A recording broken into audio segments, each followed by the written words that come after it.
क्या समाजवादी पार्टी में ऐसा कोई लीडर, ऐसा कोई नेता नहीं है जो सामाजिक मुद्दों की समझ रखता हो, या केवल मतलब ये एक तरह से कह सकते हैं कि ये चाटुकार लोग हैं, नेताओं की चाटते हैं, वही उन्होंने ही लगाया? बीपी मंडल जी की तुलना भगवती सिंह जी से की जाए, मैं इस बात का पक्षधर नहीं हूँ, क्योंकि ये एक मतलब बड़े लेवल की बात है। उस पे अगर आप सत्ता में हिस्सेदारी के लिए, नौकरी में हिस्सेदारी के लिए, उच्च शिक्षा में हिस्सेदारी के लिए, न्यायपालिका में हिस्सेदारी के लिए, तभी तो पिछड़ी चीजें सामने आएंगी। और पिछड़ा जिस दिन जाग जाएगा इस देश में जी, उस दिन मुझे नहीं लगता है कि सत्ता किसी और के हाथ में कभी जाएगी। और इस जन जागरण को करने में हम सब जोहार, मैं हूं विवेक कुमार और आप देख रहे हैं ओबीसी टाइम्स। अभी हम मौजूद हैं लखनऊ के समाजवादी पार्टी कार्यालय पे। आज बड़ा ही ऐतिहासिक दिन है, आज 25 अगस्त है, यानी कि पिछड़ों के भगवान बीपी मंडल जी की आज जयंती है। यहाँ हमारे साथ हैं समाजवादी पार्टी के राष्ट्रीय प्रवक्ता मनोज यादव जी, जिनसे हम जानेंगे कि क्या आज लखनऊ का हालचाल रहा, कहाँ कहाँ लगभग मनाई गई। और मैं यहाँ पे देख पा रहा हूँ एक चीज, ये समाजवादी पार्टी का कार्यालय है, पीछे आप देख सकते हैं एक बड़ा सा पोस्टर लगा हुआ है, स्वर्गीय भगवती सिंह जी की जयंती पर शत शत नमन।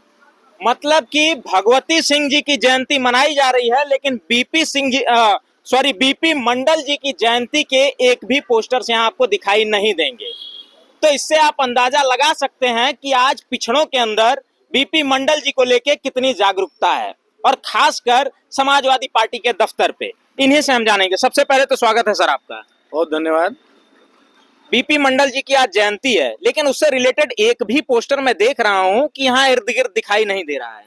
दरअसल में जो पोस्टर लगाए गए हैं, ये पोस्टर कल भगवती सिंह जी के उनकी जयंती है जी, और उनके समर्थक जो भी है पार्टी के जी, वो चूंकि वो लखनऊ के लीडर थे जी, लखनऊ की राजनीति उन्होंने की और कई बार विधायक रहे, कैबिनेट मंत्री रहे, राज्यसभा रहे, तो जो उनके समर्थक हैं, उनकी राजनीति को मानने वाले जी, उन लोगों ने ये पोस्टर लगाए हैं। इसमें कोई ऐसी बात नहीं। और रही बात, आज समाजवादी पार्टी ने बीपी मंडल जी की जयंती समाजवादी पार्टी कार्यालय पे और पूरे प्रदेश के कार्यालय पे हर जगह मनाई गई। बड़ा प्रोग्राम हुआ है फैजाबाद में, और बड़ा सुल्तानपुर में, कई सारे जनपदों में बड़े बड़े प्रोग्राम हुए हैं। देखिए ये मैसेज, ये जो आपने बात कही कि भगवती सिंह की जयंती मनाई जाएगी और बीपी मंडल की नहीं मनाई जाएगी, पोस्टर नहीं लगाएंगे, ये बात बड़ी नहीं। भगवती सिंह जी इस जिले के नेता थे और बीपी मंडल जी पूरे भारतवर्ष के पिछड़ों के मसीहा हैं जी। तो आप सिर्फ एक जगह उनको केंद्रित करके उनके महत्व को, उनके कद को छोटा कर देंगे। इसलिए मैं ये बात नहीं मानने को तैयार हूँ कि इसमें समाजवादी पार्टी या समाजवादी पार्टी के कार्यकर्ताओं ने नहीं मनाई। बीपी मंडल जी के द्वारा जो आयोग बना पिछड़ों के लिए, मंडल आयोग, उसमें पिछड़ों के अधिकार की बात थी और उसको हम सब एडॉप्ट रखते हैं। वो हमारे तन में है, मन में है, दिमाग में है और खून की हर धारा में है। और क्यों है? क्योंकि हमने चलना, उठना, बोलना, सवाल पूछना, शिक्षा का अधिकार, नौकरी का अधिकार, राजनीति में अधिकार, इन सब का जो अधिकार मिला वो हमारे मंडल आयोग के सिफारिशों से मिला। तो निश्चित तौर पे हमारी लड़ाई को, हमारे जीवन को आसान बनाया है, वो दिल में है और उनके लिए सबको समाजवादी पार्टी करती है और उनका दायरा बहुत बड़ा है। पूरे देश में उनकी आज जयंती मनाई गई हर्षोल्लास के साथ। सर एक चीज मैं जानना चाहूंगा कि आज के समय में बीपी मंडल पिछड़ों के भगवान कहे जाते हैं, उन्हीं की देन है कि आज पिछड़े समाज के व्यक्ति सरकारी नौकरियों में हैं या उच्च शिक्षण संस्थानों में एडमिशन पाते हैं, उच्च शिक्षा प्राप्त कर पाते हैं, ये उन्हीं की देन है। लेकिन ये कहीं ना कहीं पढ़े लिखे लोगों की नाकामी है कि आज हम उन्हें जानते ही नहीं है। मानने की तो बात ही छोड़ दीजिए, हम जानते तक नहीं है कि बीपी मंडल थे कौन। देखिए, जन जागरण की आवश्यकता है और जन जागरण इसलिए होना चाहिए क्योंकि पिछड़ा शब्द ही पिछड़ेपन को दिखाता है जी। जो पिछड़ा शब्द इसीलिए रखा गया, वो पीछे है किस बात के लिए? अपने अधिकारों के लिए, सत्ता में हिस्सेदारी के लिए, नौकरी में हिस्सेदारी के लिए, उच्च शिक्षा में हिस्सेदारी के लिए, न्यायपालिका में हिस्सेदारी के लिए, तभी तो पिछड़े कहलाए जी। तो अभी जन जागरण करना है, अभी बहुत सारी मेहनत करनी है। पिछड़ों को, आदिवासियों को, एससी समाज के लोगों को, अल्पसंख्यक समाज के लोगों को, गरीब, किसान, मजदूर, बुनकर भाई, सबको बहुत मेहनत करनी है। और ये लड़ाई हजारों साल पुरानी है, अभी सैकड़ों साल और लड़नी है। तो ये सारी चीजें सामने आएंगी और पिछड़ा जिस दिन जाग जाएगा इस देश में जी, उस दिन मुझे नहीं लगता है कि सत्ता किसी और के हाथ में कभी जाएगी। और इस जन जागरण को करने में हम सबको सहयोग देना पड़ेगा और जनता के बीच में जाना पड़ेगा, बताना पड़ेगा। समाजवादी विचारधारा इस बात के लिए बिल्कुल नहीं है कि सिर्फ हम पिछड़ों की सत्ता चाहते हैं, ना ना ना ना, हम सबकी बराबरी चाहते हैं, लेकिन जो पीछे रह गया उनको आगे लाना है। ये हमारा संकल्प है आदरणीय नेताजी का, आदरणीय बीपी मंडल जी का, और जितने भी समाजवादी पुरोधा हुए हैं सबकी यही अवधारणा रही। अच्छा, समाजवादी पार्टी के जो नेतागण हैं जिन्होंने ये पोस्टर्स वगैरह लगाए हैं तमाम भगवती सिंह जी के जयंती के, क्या समाजवादी पार्टी में ऐसा कोई लीडर, ऐसा कोई नेता नहीं है जो सामाजिक मुद्दों की समझ रखता हो, या केवल मतलब ये एक तरह से कह सकते हैं कि ये चाटुकार लोग हैं, नेताओं की चाटते हैं, वही उन्होंने ही लगाया है? आपका सवाल गलत है जी, मैं इसको सिरे से खारिज करता हूँ।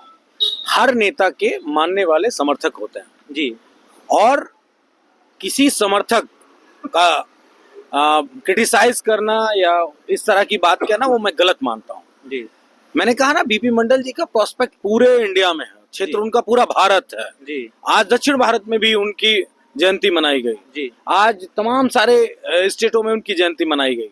तो जिसका ऑरा ही बड़ा है उस पे क्या केंद्रित होना या किसी एक नेता पे बात से कंपैरिजन करना, मैं उसको बहुत ही छोटा मानता हूँ। चाहे बीपी मंडल जी की तुलना भगवती सिंह जी से की जाए, ये मैं इस बात का पक्षधर नहीं हूँ, क्योंकि ये एक मतलब बड़े लेवल की बात है। तो उस पे अगर आप उसको कंट्रोडक्शन करने की कोशिश करेंगे, आपस में आमने सामने लाने की कोशिश करेंगे, वो गलत है। उसको वो मैं इस पक्ष के बात ही नहीं करना चाहूंगा। स्पष्ट बात है कि हमें मंडल आयोग की सिफारिशों को और आगे बढ़ाना है और जो रह गई उनको लागू करवाना है। यही सबसे बड़ी श्रद्धांजलि होगी, यही सबसे बड़ा उनको नमन होगा। अच्छा, जो बीजेपी के नेता हैं पिछड़े समाज के, वो तमाम पिछड़े मुद्दों पे, अभी देखा होगा आपने 69,000 शिक्षक भर्ती पे केशव प्रसाद मौर्य ने बधाई दी है, शुभकामनाएं दी हैं, बताया है कि सामाजिक न्याय की जीत हुई है, लेकिन बीपी मंडल के मुद्दे पे उनकी कोई प्रतिक्रिया नहीं आई है, न ही उनके दफ्तर में भी कहीं कोई जयंती मनाई गई है। इतनी देर बाद कोई बेहतरीन सवाल पूछा आपने। बीजेपी में पिछड़े नेता हैं, उनको भी बनानी चाहिए जी, जो हक अधिकार राजनीतिक मिला। प्रधानी लड़ पाएगा पिछड़ा जी, तो वो तो मौर्य भी लड़ रहे हैं ना, मौर्य जी के घर वाले भी लड़ रहे हैं जी। शिक्षा में भी अधिकार मिला, नौकरी में भी उनके घर को। अब उनसे ये सवाल पूछे कि आपने क्यों नहीं मनाई? बीजेपी क्यों पिछड़ा विरोधी है क्या? मुख्यमंत्री तो बना देते हो आप पिछड़े को जी, उप मुख्यमंत्री बना देते हो, लेकिन क्या उनके अधिकार दिलाने वाले की जयंती नहीं मना सकते हो? यानी कि वो रियल में पिछड़ों के विरोधी हैं जी। आप ये सवाल उनसे पूछिए। समाजवादी पार्टी सबको एक समान, एक सांचे में देखना चाहती है, ना किसी को आगे ना किसी को पीछे। ठीक है, बहुत बहुत धन्यवाद सर हमें समय देने के लिए। ये आपने देखा हमारे साथ समाजवादी पार्टी के राष्ट्रीय प्रवक्ता मनोज यादव जी थे, जिन्होंने अपने विचार रखे कि आज मंडल आयोग की जो सिफारिशें हैं या बीपी मंडल जी की जो जयंती है वो हर एक पिछड़े तबके के व्यक्ति को मनानी चाहिए, और कहीं ना कहीं आज एक जन जागरण की जरूरत है, जागरूकता फैलाने की जरूरत है, ताकि पिछड़े समाज के लोग अपने महापुरुषों को जान सके, समझ सकें। मिलते हैं जल्द ही किसी और वीडियो में, तब तक के लिए नमस्कार, जोहार।